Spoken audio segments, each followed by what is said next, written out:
Even though Dina, an industry veteran with even more seniority, had already spoken, many people were still looking forward to Ming Kang's comments. Epics varied in quality. In Ming Kang's opinion, was there a discrepancy in quality between the first and second movements? Also, Dina had said that Ming Kang was too emotional to comment when he'd offered his own thoughts the other day. What had prompted the other deputy head of the Music Association to get so worked up? That was why people were glued to Voice of Yanzhou, the publication run by Yanzhou Music Association, during the 5 days Ming Kang was missing. When Ming Kang showed up, everyone took notice. In his webcast, Ming Kang looked like he was in good spirits, his gaze bursting with joy and lingering passion. That vouched for Dina's remarks 5 days ago. My apologies.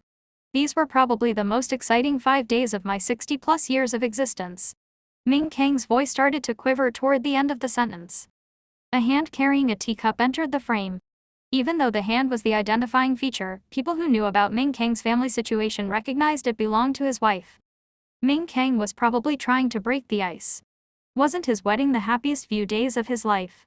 But judging from the gesture that had just occurred, Ming Kang's wife agreed with the sentiment. What exactly had happened to create such emotional upheaval in the couple?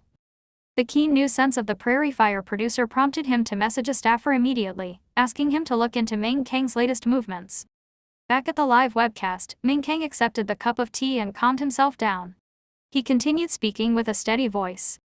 Many people know that I was preoccupied with my music career the first 50 years of my life. When I was 51, I married Professor Su Tong from the arrangement department at the Ken Academy of Music. The year I turned 52, we had a child. But God added a twist, our son was different from other kids. At that point in the monologue, many viewers remembered that Ming Kang was once a rising star. He was named president of the Ken Academy of Music at 49. That was young, considering life expectancy had doubled in the new era. Ming Kang was the type deemed a genius since he was a kid. Ming Kang's wife Su Tong was also well known back then. Hailing from a musical family, she was supremely talented, a standout at the Ken Academy of Music. But soon after their son was born, he was diagnosed as a carrier of the Ho virus. The new era was marked by rapid technological advancements. Medical care also improved leaps and bounds. Some 95% of diseases that had existed during the period of destruction had been cured, but 5% remained unsolved. Even though those illnesses were treatable, existing protocols provided limited relief. The Ho virus was part of the 5%, and even basic treatment and alleviation were unavailable. The virus emerged during the period of destruction. Infected patients were trapped in a frozen state, zapped of all emotion. Even though their bodies were perfectly healthy, they needed help performing basic bodily functions. They were rendered speechless, their listless eyes blinking nonstop. They were shells devoid of their souls. Their brains were state-of-the-art machines that simply refused to function. A Dr. Edward Hull had contracted the virus during the end of days. He had spent the nearly 6-month period of his illness studying the virus and promised his corpse to researchers following his death. The virus was later named the Ho virus. Perhaps for many people, having a deadly virus named after them might be a curse, but for researchers studying viruses, it was an honor, just like it was for Hull, whom future generations considered a madman. The Ho virus was transmissible by air, although it didn't survive long in the atmosphere. However, it could be picked up by many carriers, including plants, animals, and many microorganisms. It was tough to guard against. Initially, people had used sophisticated filtration systems as a precaution, but research later showed that the infection rate was less than 1 in 10 million. Gradually, people became complacent. Given the odds of 1 in 10 million, it can't possibly be me. So eventually, people gave up on the strict and complicated filtration protocols. Nonetheless, the odds of less than 1 in 10 million had struck Ming Kang and his wife. They would have done anything to trade places with their newborn son. When they were informed of the diagnosis, the couple nearly broke down. Ming Kang resigned from his hard-earned university presidency and Su Tong quit as well. They traveled the world with their son in search of treatment, but time and again, they were greeted with the same response. No cure. Untreatable. There's nothing we can do. Close friends and family remember that the couple was deeply fragile. The young, by life expectancy standards in the new era, and promising couple started accumulating gray hairs. Many lamented the fact that these two genius types met such a cruel fate. If not, Ming Kang might have still been the president of the Ken Academy of Music, enjoying tremendous status and prestige. Presidencies at the Academy usually lasted 5 years, but it wasn't uncommon for presidents to serve 2, 3, or even more terms. Ming Kang had that potential.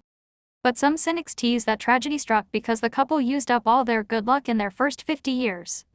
How unlikely was it that the couple became that one case in 10 million? It was an emotional wound that no one dared touch because the slightest breach would lead to a massive rupture. But now, Ming Kang was actually bringing up the matter himself in a live webcast. Watching the live feed, Song Shihu had a bad feeling. Recalling the events after his son's birth, Ming Kang was overcome with emotion. His eyes turned red. From total despair and breakdown to gradual acceptance, 12 years have passed. There's nothing you can't recover from. Our child is growing up. As parents, we are aging too. We thought the rest of our lives would continue this way. At this point, Ming Kang got emotional again. A month ago, I listened to a song. To be specific, I listened to a movement. Song Shu started gripping his cup hard, nearly breaking it. Ears pricked and eyes stared among the many viewers. Here it comes. My close friends know that I rarely listen to the songs on the newcomers chart. But every time I do, I share them with my son Ming Yi. Even though patients infected with the whole virus were non-responsive, Ming Kang still liked to share his music with Ming Yi and offer his comments as if his son was a normal kid. He had kept up the practice for 12 years. By chance, I stumbled upon the song recommended by Leveler Wing, Divine Punishment. The first thing I saw was a tree.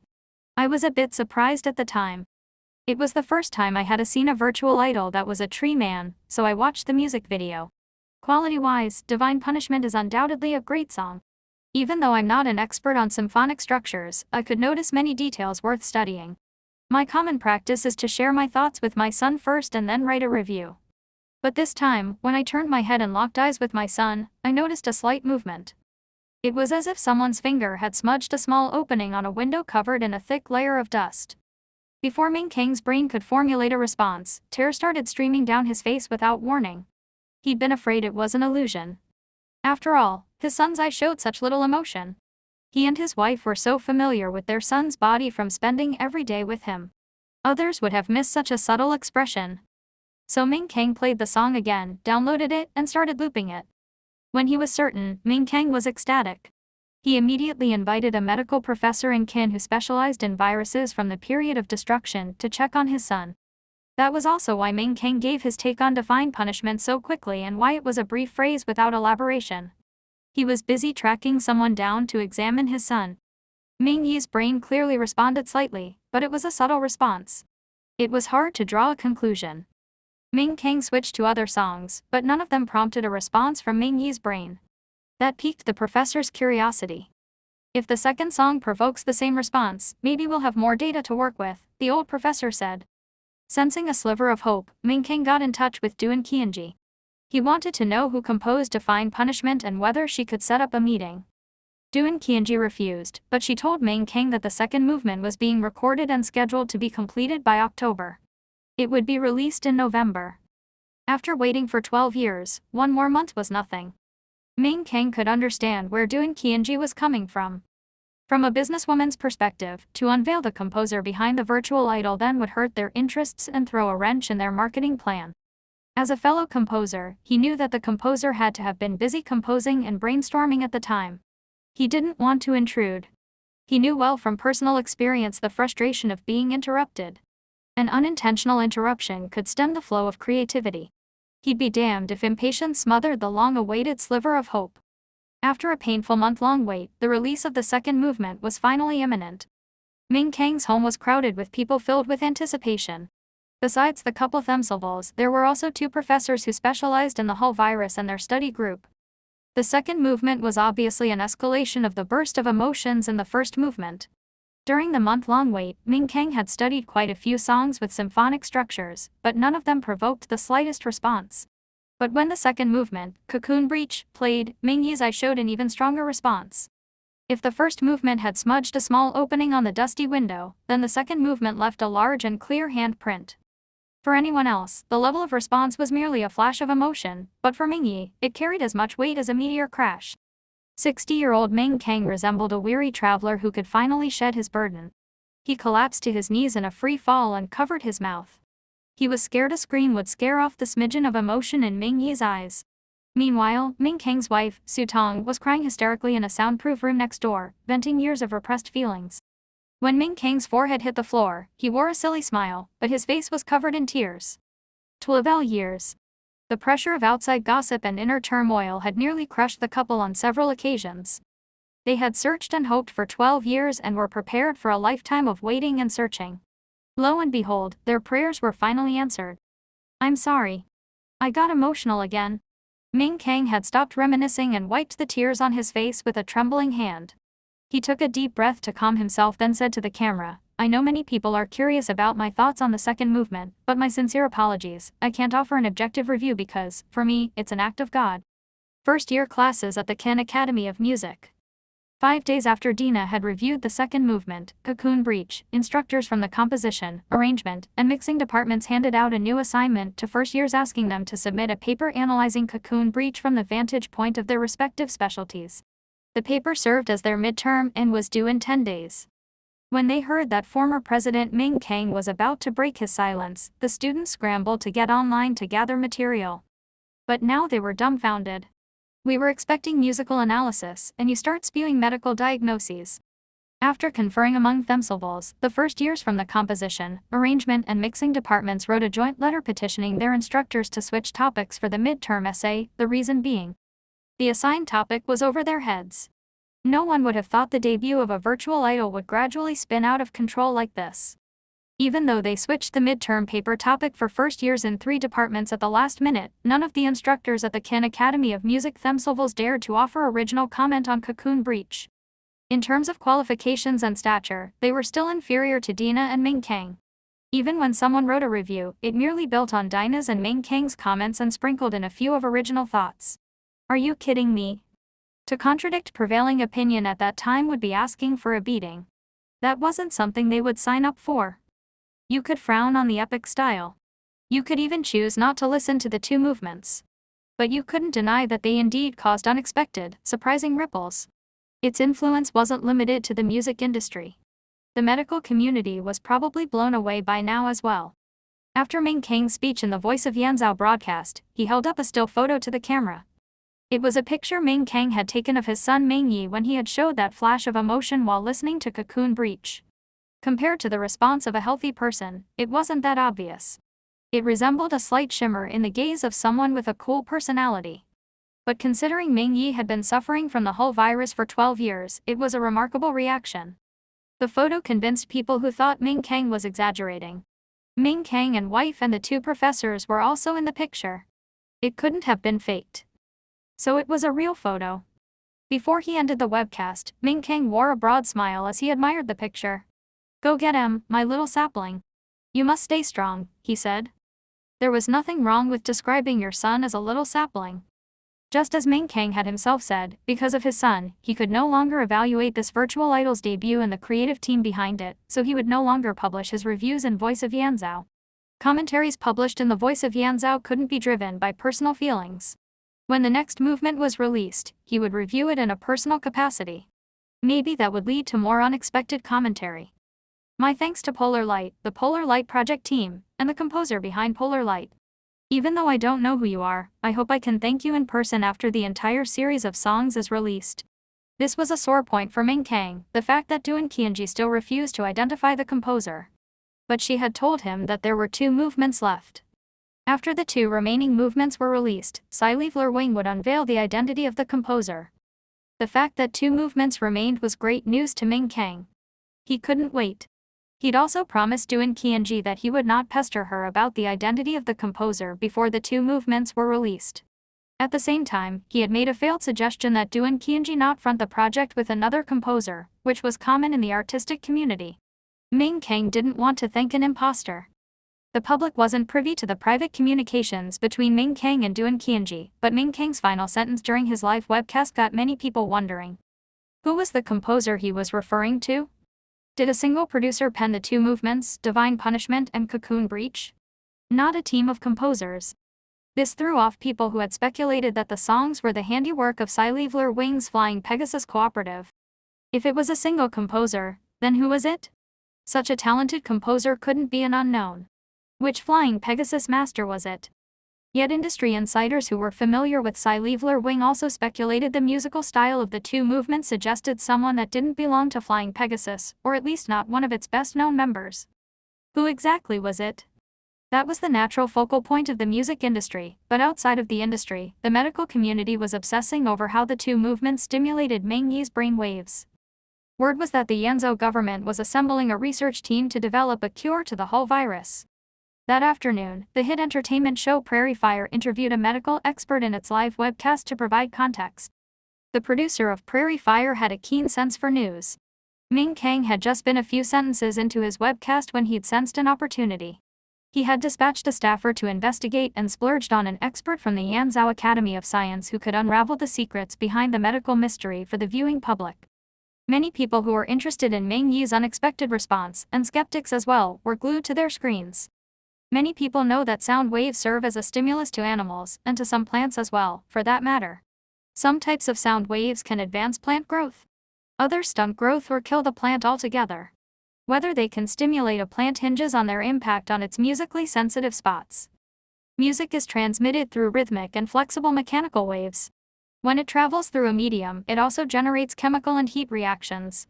When music stimulates plant cells, the metabolic processes within the cells are also affected. The Academy of Science professor even broke down the exact impact a piece of music had on a specific part of a plant. In other words, every note in a piece, or a specific verse, will correspond with a specific amino acid in the plant. Protein is made up of amino acids. So from a biological perspective, a song is like a group of amino acids sequenced into a complete protein. When a plant is exposed to this protein, a specific song, certain enzymes in the plant are activated and create certain biochemical reactions. ________________________ The professor spoke at length. Some of viewers could follow him. Others understood about half, which gave them a basic grasp. Basically, he was saying Ming Yi's response wasn't embellished. It was for real. If plants and primitive animals could be stimulated, then humans were naturally even more responsive. The whole virus emerged during the period of destruction, while the two movements, Divine Punishment and Cocoon Breach, were part of the 100-year period of destruction series. Was that the crucial link? Yet previous songs about the period of destruction didn't have the same effect. So it was still something inherent in the two movements. Others had also tried to use sound waves to stimulate the brains of patients infected with the whole virus, to see if these stalled machines could produce some feedback, to no avail. Now, researchers knew that music did make a difference, but it had to be the right music. Just like substrates need to be matched with the right enzymes for conversions to take place. I'd really like to meet this musician who's threatening our livelihoods. The professor's tone was vindictive, but he wore a smile that was joyful and expectant. Music and medicine were separate disciplines that minded their own business. But now that this composer had cracked an opening for researchers and pointed them in the right direction, the rest was up to the scientists. The development meant that there was a general strategy for treating a virus that posed a serious threat to mankind. Even though it wasn't clear when a cure could be devised, coming up with a strategy was a good thing. Now that the first step had been taken, the rest of the process was a matter of time. Big news. This drew the attention of journalists across different beats, regardless of whether they took an interest in medicine and entertainment. This pertained to a human disease that hadn't been cured. Naturally, the reverberations were huge. Reporters started scrambling. What about the story about Miyu and Andy Leo? The cub reporter who had just filed a story about the creative teams behind the two hit virtual idols was in an awkward position. Who cares about that now? Let's hold the story. Hurry up and do as much reporting as you can about the two movements and the whole virus, then file a story. Thus, all the carefully engineered buzz about the two virtual idols was overshadowed by talk of polar light, divine punishment, cocoon breach, and the whole virus after a few short days. Inside the chairman's office at Tongshan True Entertainment, Song Shu smashed the teacup that was a recent replacement. Song Shu was furious with himself. He should have delivered a knockout blow when the first movement was released. Now it was too late. They could try foul play within the Yanzhou entertainment industry, but the situation had evolved beyond the reach of his influence. The rise of polar light was now unstoppable. What could he do? Poach. Wait, that was actually not a bad idea. The person Song Shu wanted to poach the most was the actual composer behind the two movements. Initially, he had suspected it was the newcomer Sci-Fi Wing listed in the credits, but after figuring out Sci-Fi Wing's true intentions, he reversed himself. Sci-Fi Wing couldn't possibly have assigned such an important project to a newcomer. Song Shu studied the credits at the end of the two music videos again and again. He also ordered his underlings to research everyone listed. His conclusion: the list of project team members was incomplete. Sci-Fi Wing had left out the most important name. More than a few people shared Song Shu's thinking. Industry practice was to only identify the producer of the virtual idol project at the outset. The producer was the equivalent of the director of a TV show or movie. As for the composer, the arranger, the mixer, and the actual performer, they were never named. Any other names that would draw attention away from the virtual idol were held back. Only when the virtual idol became a bona fide star, when the timing was right, would the label provide a detailed division of labor. Even though everyone wanted to know who had composed the two movements and who had mixed and arranged them, you couldn't tell from the list of credits at the end of the music videos.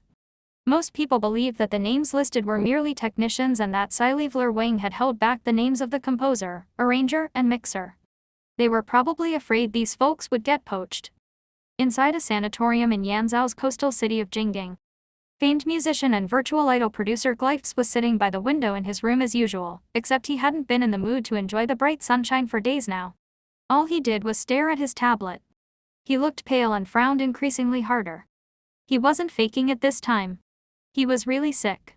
On the day the second movement, Cocoon Breach, was released, Clifties was nearly transferred to intensive care. His humble hopes for a comeback were dashed with the release of the second movement. Ming Kang's comments put him in an even tougher spot. The more attention Polar Light got, the worse his situation, and the dimmer the prospects of his comeback. Quite a few colleagues were already poking fun at him, saying he didn't even measure up to a newcomer. Still no luck. Glyphs asked the three people standing next to him. They were all disciples of his. Two of them had been purged from Sci-Fi Wing's virtual projects department last year. Glyphs' voice was hoarse and muffled, but his tone was pointed. He spoke slowly, making for a creepy delivery. It sounded like a set of rusty gears struggling to rotate, giving his three students the goosebumps. Not yet, one of the students said. His head drooped. The other two students shriveled, wishing they were somewhere else. Glyphs had asked them to identify the composer who wrote the two movements. The composer was the key to Polar Light's success. The three students tried on their own and worked some of Glyphs' connections, but they still came up empty-handed. It wasn't just them. Most of the folks at Sci-Fi Wing only knew that the project was assigned to Fang Zhao, but they didn't know who the actual composer was. No. Glyphs sounded like he was responding and talking to himself at the same time. He had a desperate look in his eyes. Glyphs paused briefly, then waved his hand, signaling his students to leave. A tremendous weight lifted from their shoulders and the trio bolted, not bothering to ask any follow-up questions. Glyphs was the only person left in the quiet room. The afternoon sun was quite strong, flooding the entire room with light. The flowers in the vase were still lush, adding a touch of brightness to the room. But the room was so quiet you could hear Glyphs breathe, and a sense of chill prevailed. Glyphs switched his tablet to encrypted mode and dialed a number. The person on the other end answered after about 15 seconds. What is it? The person sounded cautious. He lowered his voice and, before Glyphs could speak, blurted out, if you're calling about the Polar Light Project, I can't tell you anything. Duan Qianji is watching everyone like a hawk. I don't want to get kicked out. The person on the other end was a senior executive at Sci-Fi Wing who had a history with Glyphs. He benefited quite a bit from Glyphs' help in the past. It's okay. I know I'm putting you in a difficult bind. All I want to know is who the actual composer behind the first two movements of the Polar Light Project is. The senior executive went silent for a few seconds. Duan Qianji issued strict orders not to tell. I just want to know for myself. I won't tell anyone else. Glyphs knew his source had to be careful, so he added, I swear I won't tell anyone else. A longer silence on the other end. Hesitation. Glyphs didn't dial up the pressure. He just waited patiently. After a minute's silence, the person said in a muffled voice, it's Fang Zhao. Come again. Glyphs was so shocked he got up abruptly and almost fell before struggling to regain his balance. You know, the newcomer. Impossible. Believe it or not. How come? That doesn't make sense. Why would Sci-Fi Wing trust a newcomer with such an expensive project? A newcomer couldn't possibly have composed. Glyphs was in disbelief. I'm warning you, just keep this to yourself. Don't tell anyone, otherwise we are both finished. You know what Doan Qianji is capable of, the source said before hanging up. In the warm and bright room, Glyphs collapsed onto his deck chair, limbs sprawled, and dropped his tablet. He lay paralyzed, a corpse waiting to be fossilized. A sudden shiver. Glyphs felt the chills. Feng Zhao. The newcomer he'd researched, the one who had joined Sci-Leveler Wing just this year. He remembered that fellow. A fresh graduate in his 20s. Feng Zhao wasn't even a third his age.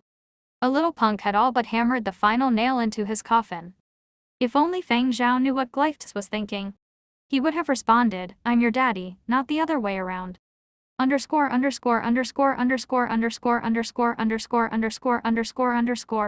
Regardless of what other people thought, regardless of the fact that some industry publications were clamoring for the name of the composer behind Polar Light, Feng Zhao was in no mood to deal with the media. He stuck to Sci-Leveler Wing's new protocol of not leaving the building unless it was necessary. He wanted to game. The gaming equipment he'd requested from Doan Qianji had finally been set up.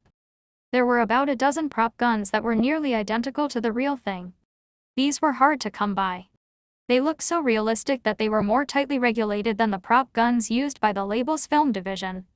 Doan Qianji's husband was a military official and she had her own connections.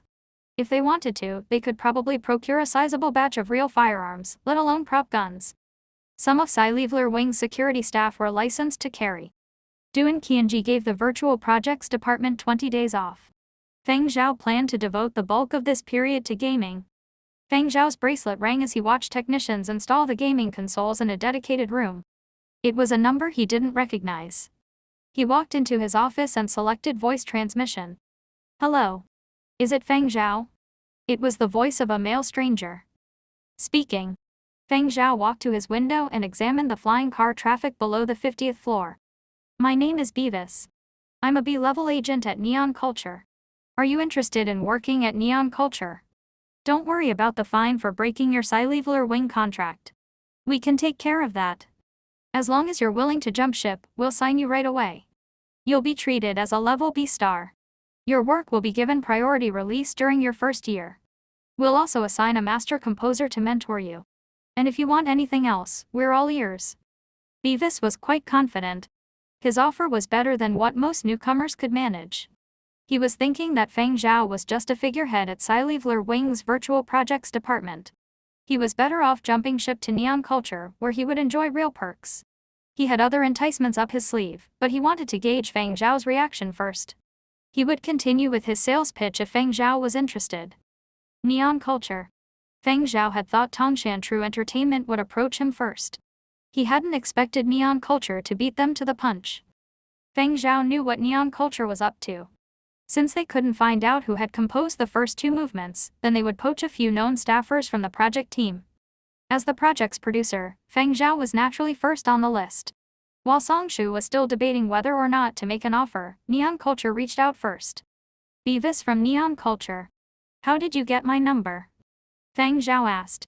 The original owner of his body had gotten a new number when he'd moved to his block street after graduation.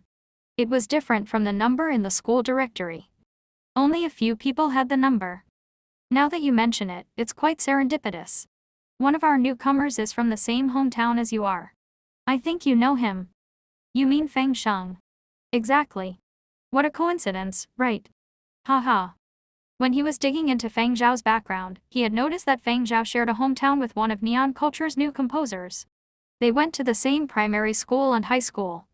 He asked around, it turned out they did know each other. Feng Sheng turned pale when Beavis asked him for Feng Zhao's number, but Beavis didn't think much of it. He thought Feng Sheng was just jealous and didn't dwell on the matter. Serendipitous indeed. Feng Zhao chuckled as he stared into the glint from a passing flying car. Why don't you ask who the real composer of his first 3 songs was first? He hung up before Beavis could respond. Even though Beavis was mad that Feng Zhao had hung up on him, he was more intrigued by Feng Zhao's comment before he hung up. Why don't you ask him who the actual composer of his first 3 songs was? Which 3 songs? The actual composer. So Feng Sheng hadn't written them after all. Beavis wasn't in charge of newcomers. He wasn't on top of the inner workings of the newcomers department. He merely scanned the list of newcomers Neon Culture had recruited this year. If his bosses didn't want to poach people from Sci-Leveler Wing, he wouldn't have bothered studying the list. But even though he wasn't familiar with the workings of the newcomers department, he could deduce from Feng Zhao's parting comment. A gloomy Beavis sat in his office pondering the matter for some time. Then he got in touch with newcomers department and requested Feng Sheng's personnel records. He gave them a careful look. The more he read, the angrier he got. If he was 70% skeptical of Feng Zhao's allegations, then after reading the personnel files, that figure dropped by 20 or 30 percentage points. Feng Zhao had graduated from the Can Academy of Music, probably the best music school in Yanzhou, while Feng Sheng had graduated from a so-so school. That didn't necessarily make a difference. During the recruitment process, graduating from a top school wasn't a prerequisite.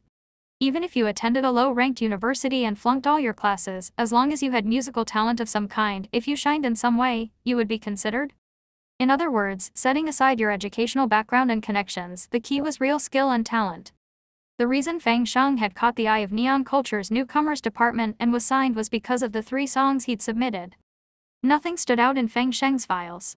He wasn't a stellar student and he'd never won any prizes. But the 3 songs still won over the newcomers department.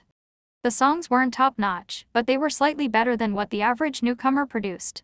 One of the 3 also placed well on the newcomers chart. The label actually wanted to promote Feng Sheng, but he hadn't submitted any new songs since. Beavis summoned Feng Sheng and his agent.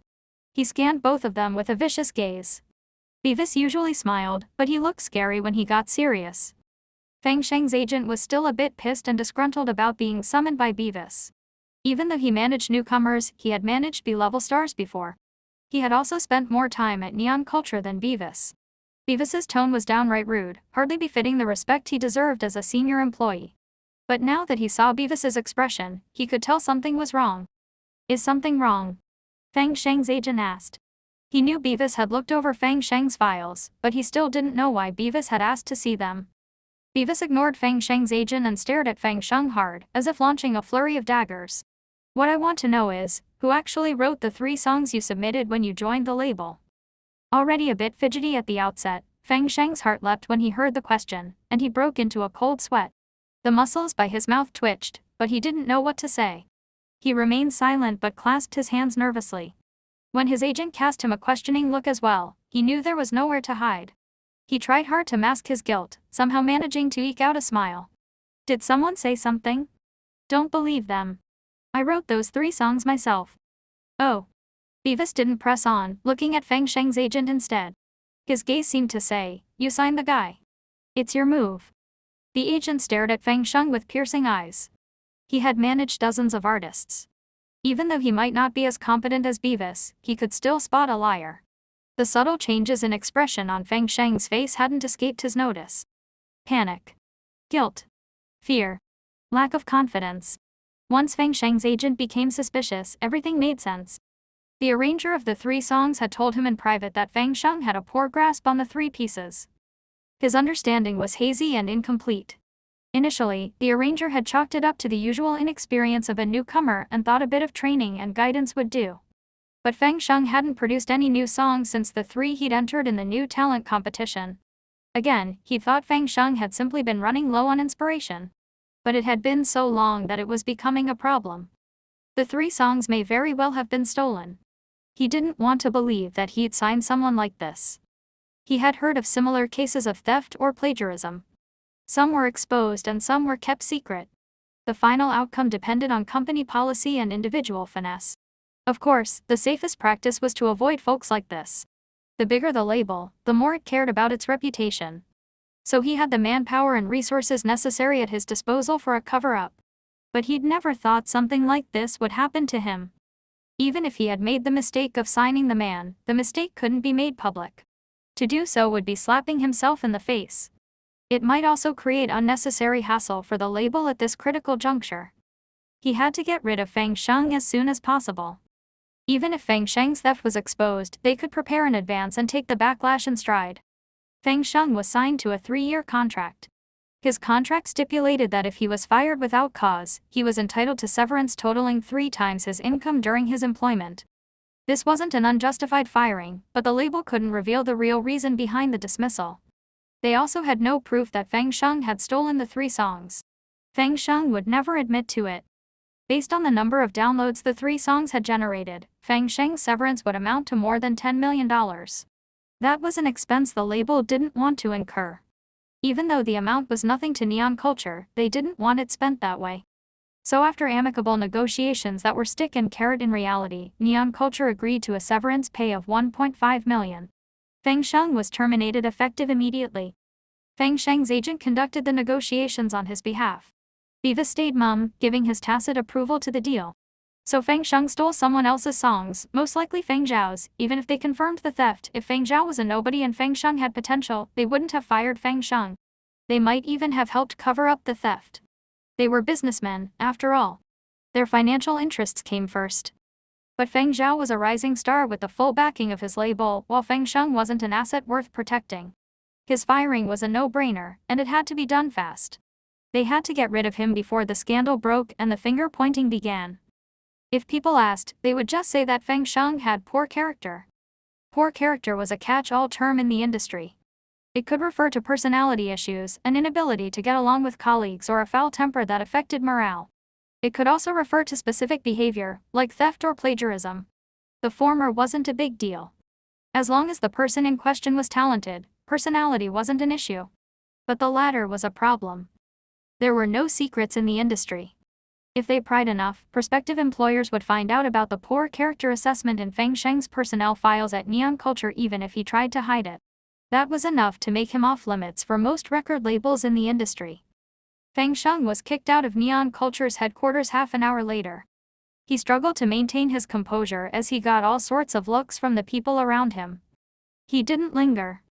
He ran to an empty corner and quietly cursed to himself. His eyes were bloodshot. Lord knew how long it had been since he had rested properly.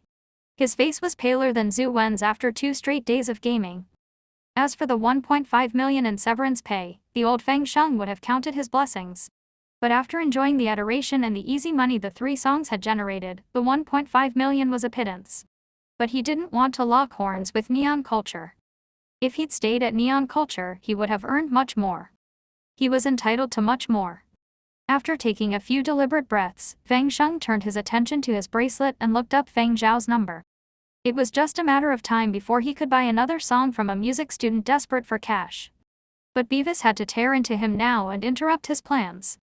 How had Beavis found out he stole the 3 songs? Fang Zhao. The raw hatred gushed like a raging current when the call went through. Fang Zhao, you son of a BTCH. You said you considered me a brother, but you had your bases covered all along, right? You've got quite a few songs up your sleeve besides those 3 songs, right? Nicely done. Slick move. He was so agitated the veins on his neck were bulging. He rambled on for nearly 3 minutes until his voice went hoarse. But no response came from Fang Zhao. You're mute now. Fang Sheng screamed at the top of his voice. 2 seconds later. Woof. Woof. The other end answered with a series of barks. They were real barks, not simulated ones. The barks were followed by clear sound of panting.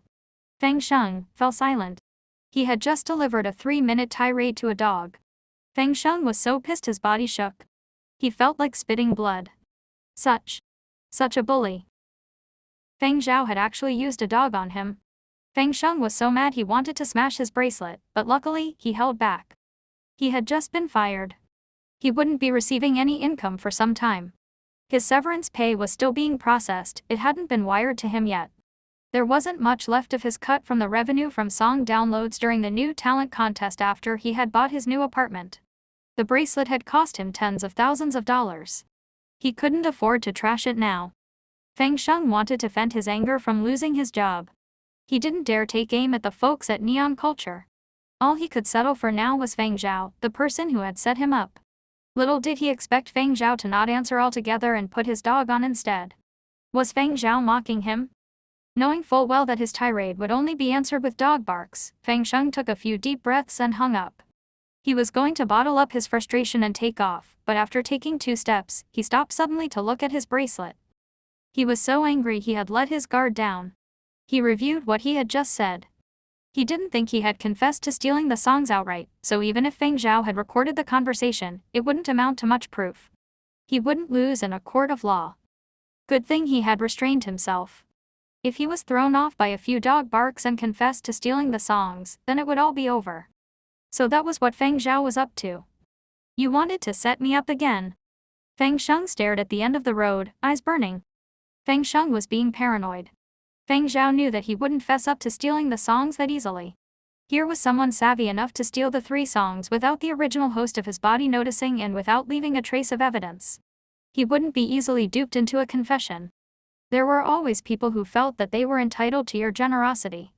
Even if there was a falling out and they were clearly in the wrong, they wouldn't own up to their mistakes. They would even play the victim. Personal interest and temptation distorted the human heart. Feng Zhao had seen so many examples and heard of so many during the end of days. Feng Sheng acted purely out of self-interest. If it were the end of days, Feng Zhao would have delivered a bullet to his head, but the rule of law prevailed in the new era. Feng Zhao didn't want to run afoul of the law on account of Feng Sheng and squander the rare opportunity of a rebirth. Good job. Feng Zhao picked up his bracelet and fondled Curly Hair's head. He grabbed a handful of dog food and placed it on the dog's plate. Feng Zhao returned to the lobby of the 50th floor after making sure the technicians had installed the gaming equipment properly. The department was on vacation, so no one else was in the lobby. Zheng Huang and Wan Yue were spending time as a couple. They wouldn't be showing up during the vacation. Peng Pusong was traveling with his family. Song Miao was gone too. The only people left were Zhu Wen and company. They gathered in their studio to game every day. If all you were doing is gaming, then you might as well live out of the office. You wouldn't have to worry about the utilities bill, and the cafeteria food wasn't that bad. It was also quite cheap. When Feng Zhao approached, Zhu Wen's group had just wrapped up a gaming session and they were deep in discussion. Neon Culture had reached out to Zhu Wen and company as well, but not through an agent. A few of their technicians knew Zhu Wen and his team and put out feelers, but the Sci-Leveler Wing crew rejected the overtures. Their reasoning: setting aside the tremendous potential of the Polar Light project, they had landed the unlikely boss who was addicted to gaming. It didn't make sense to give that up. For folks like them, as long as they weren't in a pinch, bonus size was secondary. The key issue was whether they could partake in their preferred form of entertainment during office hours. Why had Zhu Wen stayed when the entire virtual projects department was purged last year? It wasn't that he was lazy. He was lured by the prospect of gaming all day if the department no longer received any assignments. The group stopped talking when Feng Zhao entered the room. I'm going to head home for a bit. Are you guys going to stick around? Feng Zhao asked. Yup. But we're going to head out later in the day to check out a gaming trade show. Will you be using the flying car, boss? Zhu Wen asked. The department had 2 flying cars. Zheng Huang and Wan Yue had taken one of them and one was left. Zhu Wen and company leered at him, which gave Feng Zhao a kick. I'll take public transportation. Knock your syllables out. Thanks, boss. Zhu Wen hooted. We'll bring back some samples for you, the other said. Feng Zhao left the office after reminding Zhu Wen and company to lock the door to the 50th floor before heading out for the trade show. He didn't bring Curly Hair. All he had to do was pick up a few things from his Black Street apartment. He would be back first thing in the morning. He could already afford a place in downtown Qin. Barring massive, extravagant properties, he could pay in cash. But it was hard to find quality real estate in Qin these days. And folks who owned prime properties were reluctant to part with them. Feng Zhao hadn't been looking online because Duan Qianji had promised to introduce him to a homeowner looking to sell, a veteran composer. The composer rarely lived in his home but didn't want to sell it to a stranger either. Duan Qianji knew that Feng Zhao was in the market, so she had approached the elderly composer. But the owner wasn't in Yanzhou. He would return in a few days to handle the paperwork and meet Feng Zhao at the same time. It was only a matter of days. Feng Zhao could wait. Evenings on Black Streets were still the same.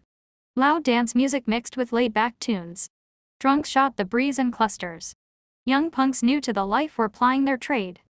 Feng Zhao bought 2 boxes of barbecued meat for Yue Cheng, who ran the shop downstairs from his apartment, and the drugstore owner, I want. Thanks. Not much to report. A few days ago a drunk wanted to toss a bottle at your window. I got rid of him, Yue Cheng said as he took the boxes. He grabbed a piece of meat and started chewing away. Are you moving? He asked.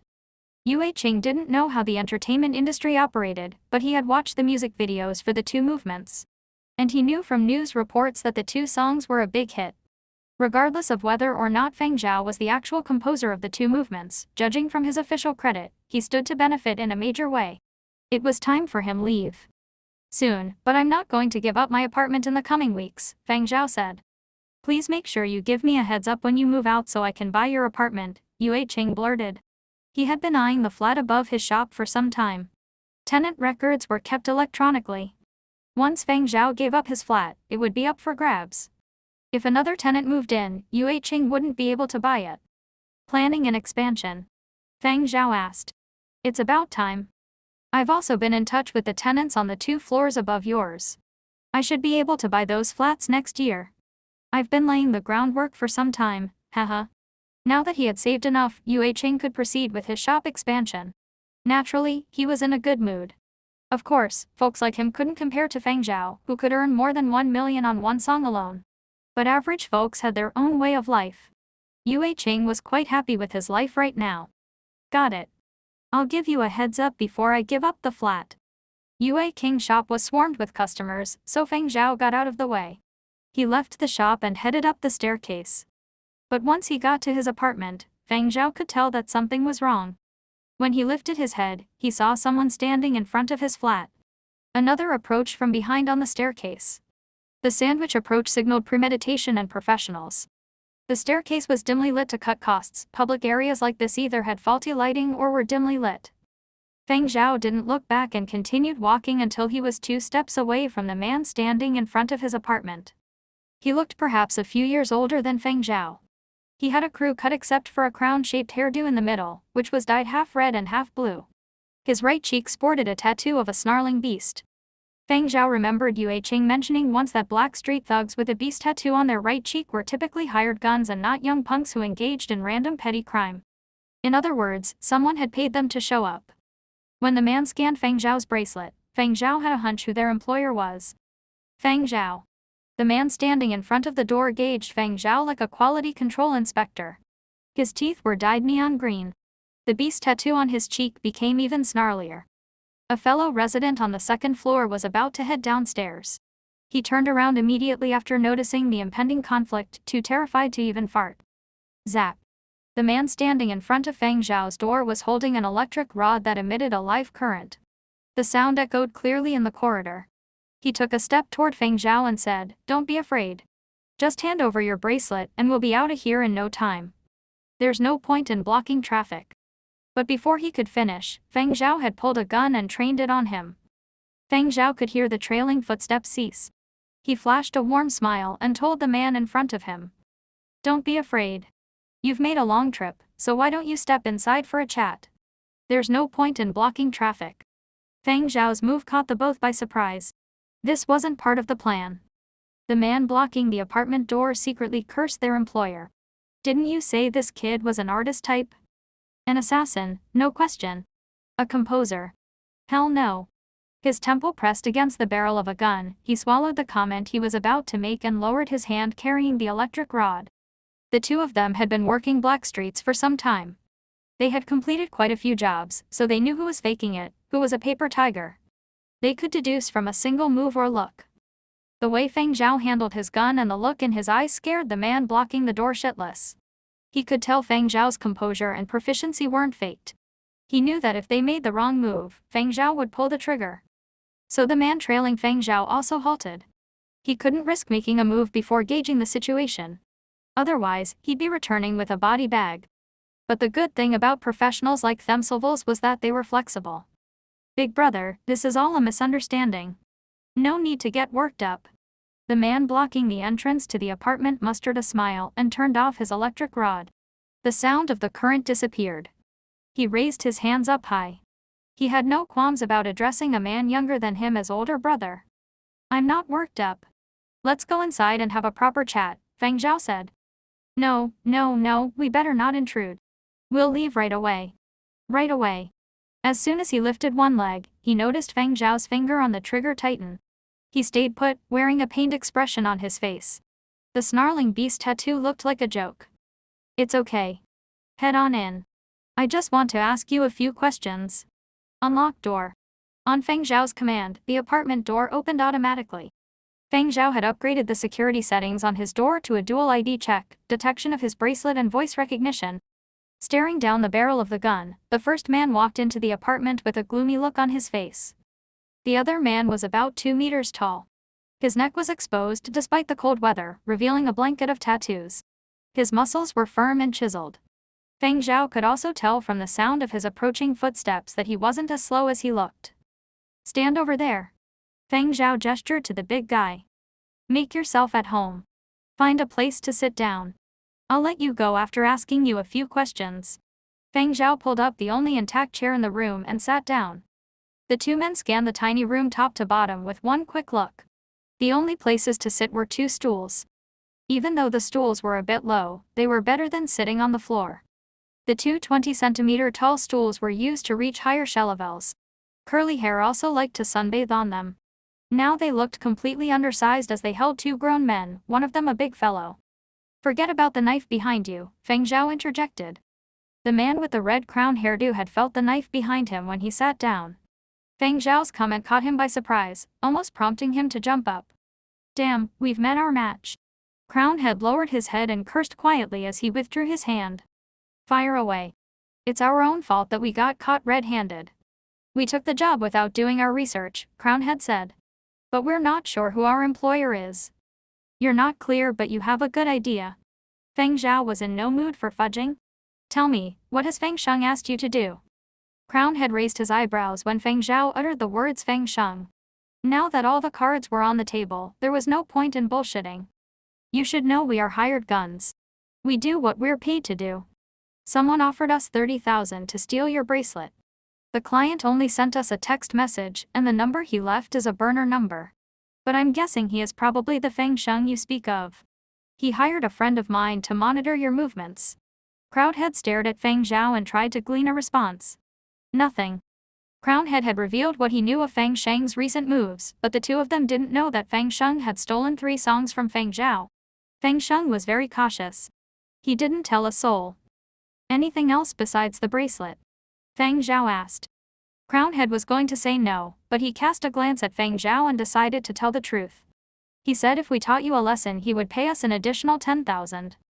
He didn't ask you to kill me." No, we don't do murder." Crowdhead was quick to explain. He raised his now silent electric rod slightly. "This is just for show. Really, we never take kill assignments. There are only a handful of assassins working the black streets. And they are extremely selective. You can't contact them directly. Their pricing is also through the roof. They earn on one job what takes us dozens of years to make. Electric rods were strictly regulated, but these types of things were easier to come by on a black street." The big fellow sitting next to Crownhead kept nodding. They most definitely stayed away from kill jobs. They didn't want to die. All they wanted to do was make a living. Why risk their lives? As long as they stayed within bounds, no one would waste time hunting them down. But taking a human life was different.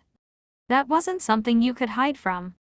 Feng Zhao watched as the 2 thugs justified their actions profusely and shifted all the blame to Feng Sheng.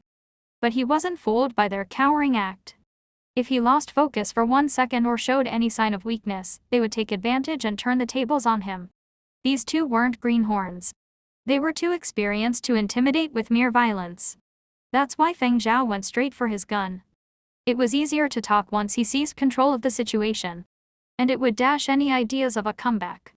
"Our typical job is collecting debt. We've done no wrong." Crownhead wailed. "Then what are you doing here?" Feng Zhao asked. Crownhead noticed Feng Zhao glaring at him, so he stopped wailing and rubbed his hands. "The new year. The new year is around the corner. We just wanted to earn a few extra bucks." 30,000 was indeed decent pay for black street thugs. They were tempted.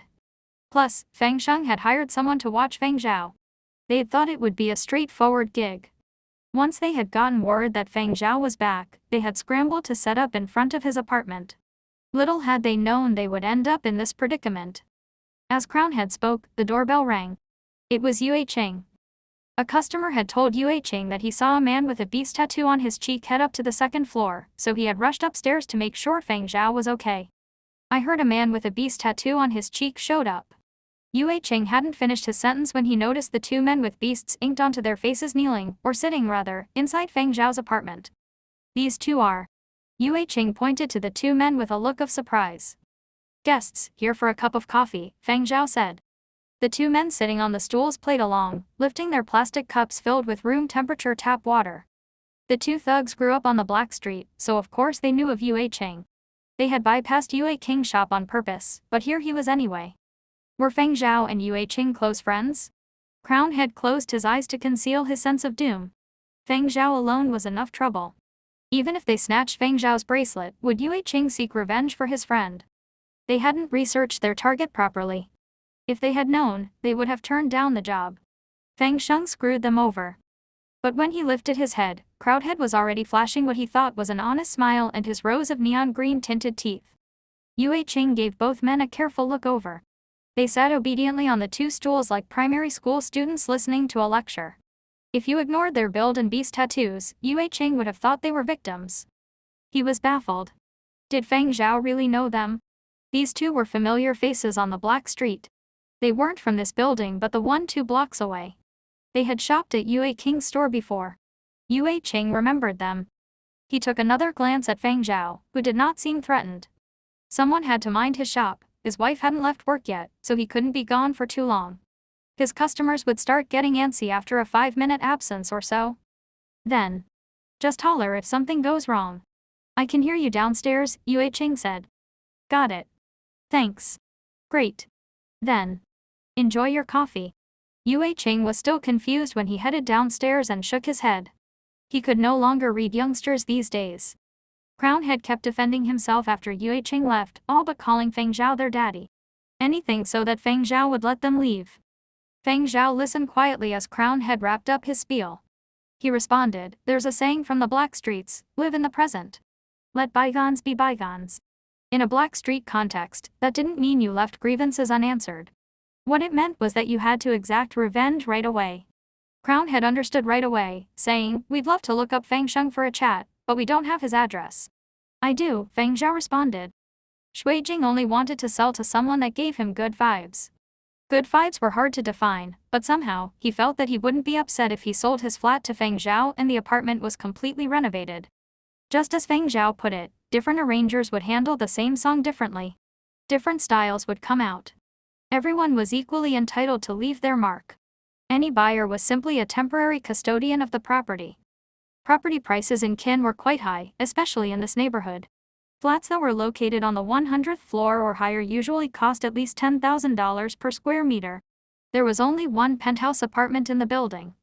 The entire property took up some 200 square meters, but the flat only accounted for half of it. A garden and a parking space took up the other half. The price tag was $10 million, which was cheap compared to similar properties in the area. The market value was no less than $20 million. One of the reasons why real estate in that neighborhood was expensive was the presence of security guards and regular patrols. Quite a few Yanzhou celebrities bought homes in the area to avoid media attention. Shui Jing had bought this place back then because he'd wanted the peace and quiet. He was no celebrity, but he was quite influential in the music industry. Many people sought him out for favors, hoping a word from Shui Jing would translate into shortcuts. Shui Jing got so fed up he moved here. There's another reason I invited you here, besides selling you my apartment. It's entirely up to you. No pressure, Shui Jing said. Feng Zhao had thought a favor might be attached when Shui Jing had announced his asking price. Given Shui Jing was so generous with his pricing, Feng Zhao would comply as long as it wasn't too big of a favor. Please continue, Feng Zhao said. As you know, I'm not teaching these days, focusing instead on editing and writing textbooks. Shui Jing looked at Feng Zhao. I'm working on a book about symphonic works. I'd like to use your songs as an example. Shui Jing was writing a textbook that analyzed symphonies and served as a how-to primer. Symphonies were an offbeat genre. Music students tended to avoid the specialty. Even though symphonies enjoyed greater prestige within the industry, they weren't too popular. Shui Jing wasn't only concerned with turning a profit. The elders in the industry didn't bother with symphonies, but the genre had to be preserved. Shui Jing didn't want to cut and paste like previous authors. He wanted to present contemporary examples. This would require Feng Zhao to discuss his creative vision, his sources of inspiration, and some memorable moments from the creative process. In short, Shui Jing wanted Feng Zhao to pass on his knowledge and expose more students to the genre of symphonies. It would be the equivalent of a master class in written form. Of course, it was up to Feng Zhao to decide how much to reveal. As you know, this isn't a hit single. There won't be much money in it. Shui Jing was frank. Feng Zhao's emergence gave Shui Jing hope. The 100-year period of destruction series probably made for the most memorable symphonic pop songs in the past century. More importantly, the series was not condescending. It took the accessible form of pop music and reached a broad audience. Many young composers were reluctant to share their creative insight, so Shui Jing thought Feng Zhao would take his time to consider the request. Little did he expect Feng Zhao to agree immediately. No problem. But Feng Zhao wasn't actually that young. He was happy to share his knowledge and pass on the lessons he'd learned from the end of days. Human life was finite, but there were no bounds to shared experience and knowledge. Shui Jing was delighted. Terrific. Terrific. I'll add your name to the list of consulting editors. Textbooks in the new era, whether in print or electronic form, identified their authors clearly. University regulations also required them to identify their editors and consulting editors. Normally, protocol dictated that if the length of your contribution was brief and the content wasn't essential to the book, you weren't listed as a contributing editor. Shui Jing was thinking Feng Zhao probably wouldn't share at length, but the fact that he was willing to open up and share was worth applauding. Shui Jing was glad to give him credit. My assistant will brief you on the mechanics of contributing to the book. You could also organize your thoughts ahead of time. As for the apartment, I'll send for packers right away. I'll have all the paperwork completed and the flat vacated in 3 days. There's no rush in paying me. If you can't pay the full amount in one go, you can pay in installments over a few years. No hurry. It's okay. I can pay in full now, Feng Zhao said. Feng Zhao left the apartment after the conversation ended. Shui Jing had him chauffeured back to Sai Leveler Wing. Feng Zhao got a call from Juzhen, Duan Qianji's assistant, while en route. Feng Zhao, someone from Lizhao wants to use the third movement in a movie soundtrack. They don't want to buy the song outright, just license it for 30 days. In other words, there would be a moratorium on the song's release in other formats for 30 days after the film began screening in theaters. Orders like this from another continent were rare and often translated into new opportunities. We haven't discussed the price yet. Chairman Duan wants to get your okay first, Juzhen said. To use on a soundtrack. It's a production company from Lizhao. Yes. The deal will help promote the song, but the production company doesn't have a great reputation. Every continent had protectionist measures in place to shore up their own music and film industries. Cocoon Breach was a good example that illustrated this trend. After the song was proven to have an impact on Hull virus patients, the publicity on other continents glossed over the title of the song or made brief mention of it. The focus was on its effect on Hull virus carriers and related topics.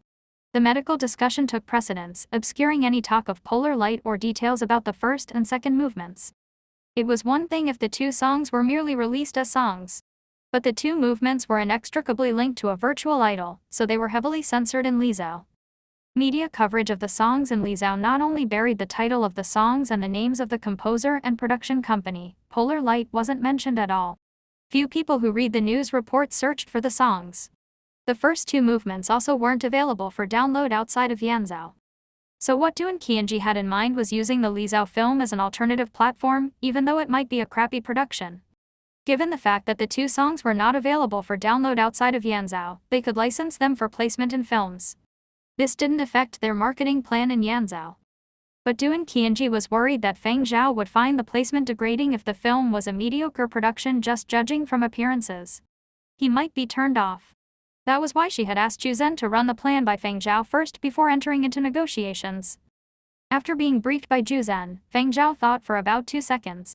I'd like to get a sense of the plot of the film and where exactly the song will be placed. I'm not entirely clear on either. Let me get back to you. Half an hour later, Juzhen sent Feng Zhao an encrypted file that outlined the plot and where the third movement would be placed.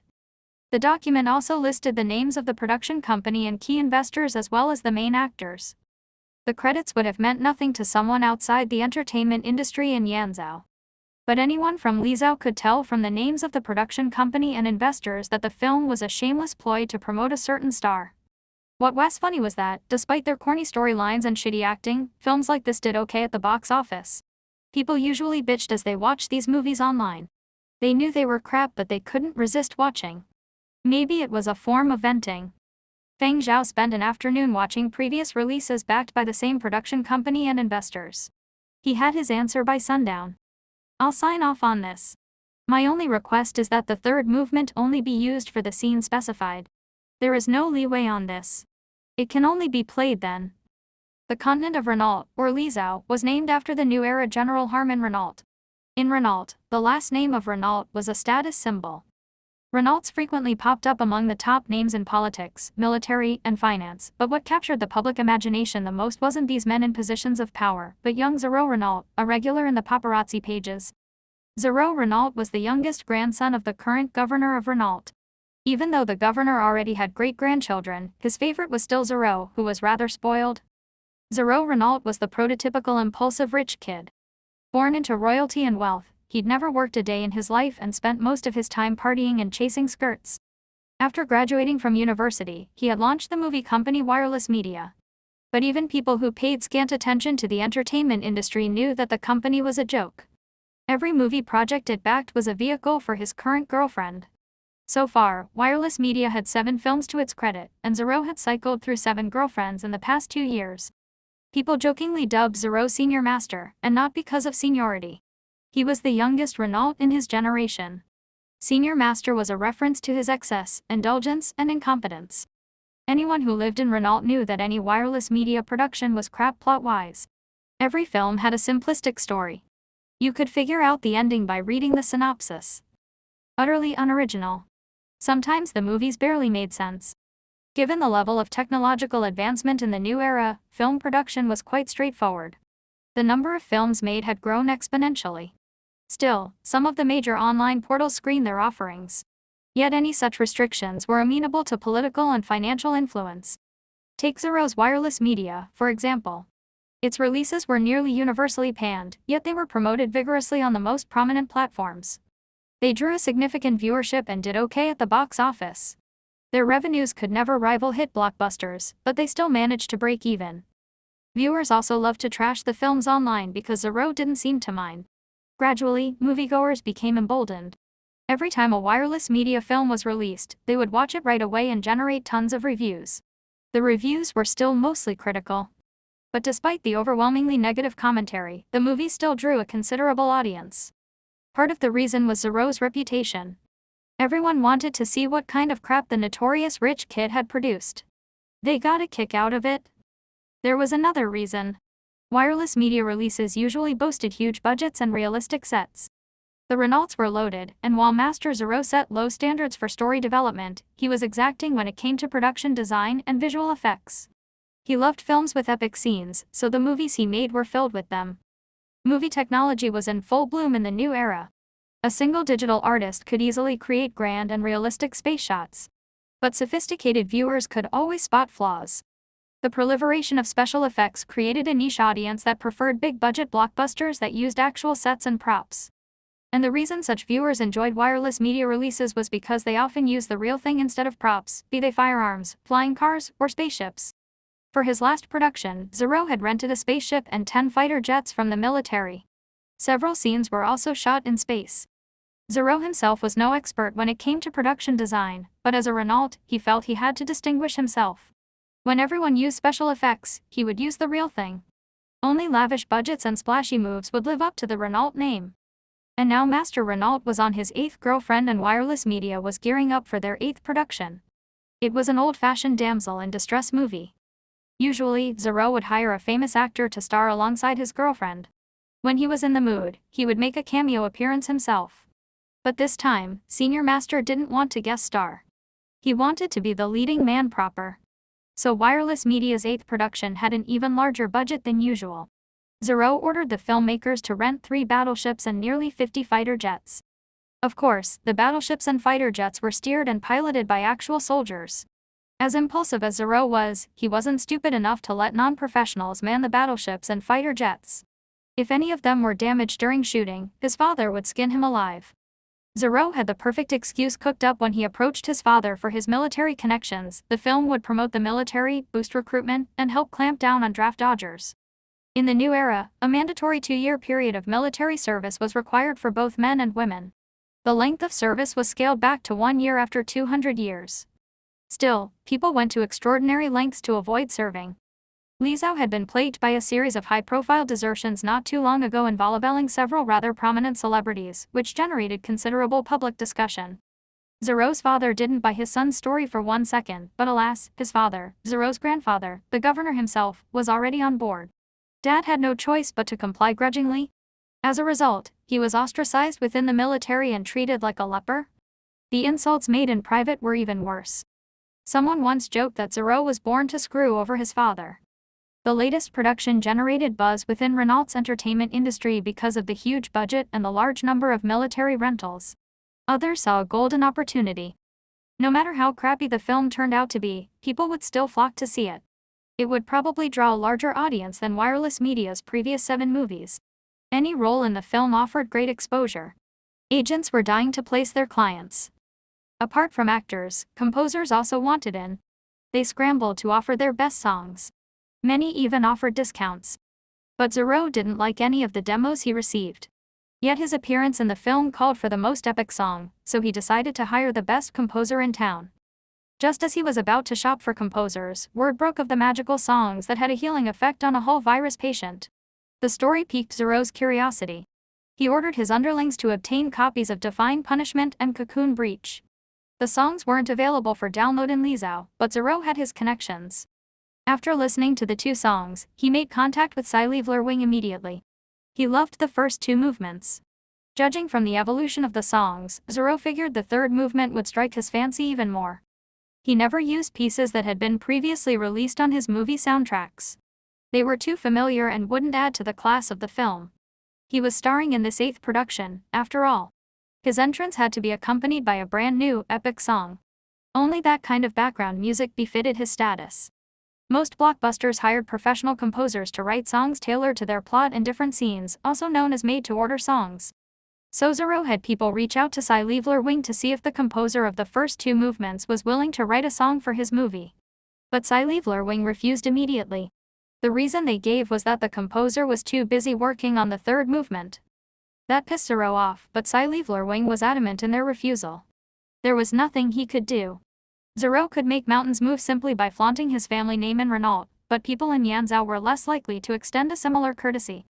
After pondering the matter, Zhou asked Sci-Fi roughly when the 3rd movement was coming out. The answer was January, which was when wireless media's 8th movie was being released. So Zhou decided to buy the rights to the 3rd movement. Zhou wanted to buy the 3rd movement outright, which meant it would not be released online in Yanzhou. He was willing to pay extra. But Sci-Fi responded with an equally definite no. Zhou was so furious he cursed in his office the entire day. Even paying a premium couldn't get them the 3rd movement. Zhou's assistants and his agent told him to give up. There are quite a few composers in Li Zhao who write symphonic pieces. If you haven't found one you like, just sift through some more, Zhou's agent pleaded. The movie was already over budget. It was just a matter of commissioning a song. There were so many movie composers in Li Zhao. All they had to do was find a reputable one. It was going to be a crappy movie anyway. The most important thing was for Zhou to get his fix from the starring role. What was the point of being so exacting? The agent was already in a tough spot. Other members of the Renault family were already upset that Zhou had made so many trashy, soulless, and critically panned movies. He already been summoned by a few of them, who had asked him to restrain Zhou and stop tarnishing the family name. Alas, his words carried little weight. Senior Master Zhou didn't care what he said. At Zhou's insistence, his people kept negotiating with Sci-Fi. They finally reached an agreement. Sci-Fi would agree to the placement, but it would only license the song for exclusive use for 1 month. The 3rd movement would still be launched in Yanzhou as scheduled, while in Li Zhao, the release would be delayed by a month until wireless media's 8th film ended its theatrical run. Sci-Fi's price, 10 million. Zhou signed off on the deal. His agent wanted to cry. In the first half of the year, the filmmakers behind an expensive Renault space war flick had commissioned a famed music cooperative to write a song. That only cost some 3 million. The filmmakers owned the rights to the song outright, which meant they could keep recycling the song in other movies without paying additional royalties. But now wireless media had spent 10 million licensing a song from Sci-Fi for a mere month. Where did Sci-Fi find such gumption? And yet Zhou had agreed to the deal. What was he thinking? Did money grow on trees? He really was clueless about his finances.